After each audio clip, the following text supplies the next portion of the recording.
नमस्कार। काही विद्यार्थी गोंधळलेल्या अवस्थेमध्ये पाहायला मिळतात।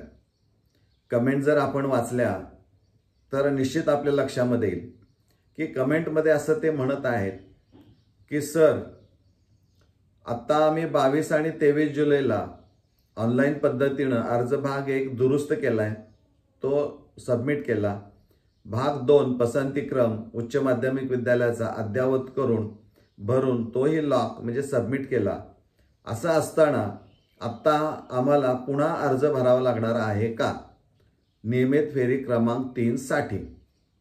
तर विद्यार्थी मित्रांनो, आता या क्षणाला जर आपण या 2 दिवसामध्ये 22 जुलै आणि 23 जुलैमध्ये मी सांगितल्याप्रमाणे जर ऍक्टिव्हिटी केली असेल तर आपणाला उद्या म्हणजे 25 तारखेला सकाळी 6 वाजेपर्यंत जास्तीत जास्त किंवा 6:30 वाजेपर्यंत तुम्हाला लॉग इन मधून जर तुम्ही गेला तर तुम्हाला निश्चित तुम्हाला कोणतं उच्च माध्यमिक विद्यालय मिळालेलं आहे हे समजेल आणि 25 तारखेला समजणार कॉलेजला पण आणि तुम्हाला पण।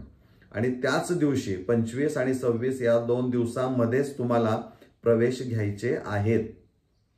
म्हणजे प्रत्यक्ष प्रवेश देण्याचा जो कालावधी आहे त्या कालावधीच्या तारखा बदलल्यात, लक्षात घ्या।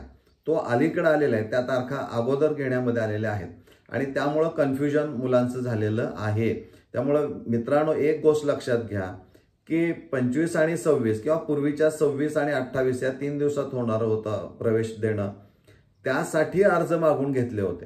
कारण अर्ज अगोदर मागून घ्यावे लागतील आणि मग त्यांचा पसंती क्रम, त्यांचं मेरिट, ह्या सगळ्या गोष्टी तयार करून मेरिट लिस्ट तयार झाली की त्या कॉलेजला आणि विद्यार्थ्यांना पाठवली जायची। विद्यार्थ्यांना मेरिट लिस्ट नाही, परंतु विद्यार्थ्यांना कोणतं उच्च माध्यमिक विद्यालय मिळालेलं आहे हे निश्चित त्या लॉग इन मधून समजायचं। म्हणजे ही अशी प्रोसिजर आहे, त्यामुळे कन्फ्युजन करू नका। उद्या सकाळी 6 वाजल्यापासून तुम्ही लॉग इन मधून कोणतं उच्च माध्यमिक विद्यालय मिळालेलं आहे ते खात्री करून घ्या आणि प्रवेश घ्यायला तुम्ही जा। प्रवेश फक्त 2 दिवस आहे, 25 आणि 26ला सायंकाळी 5:30 वाजेपर्यंतच आहे।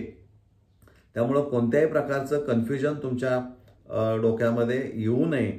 मी त्या कमेंट्स वाचल्यानंतर विचार केला की नाही, ही शंका देखील विद्यार्थ्यांच्या डोक्यातून बाहेर काढणं गरजेचं आहे।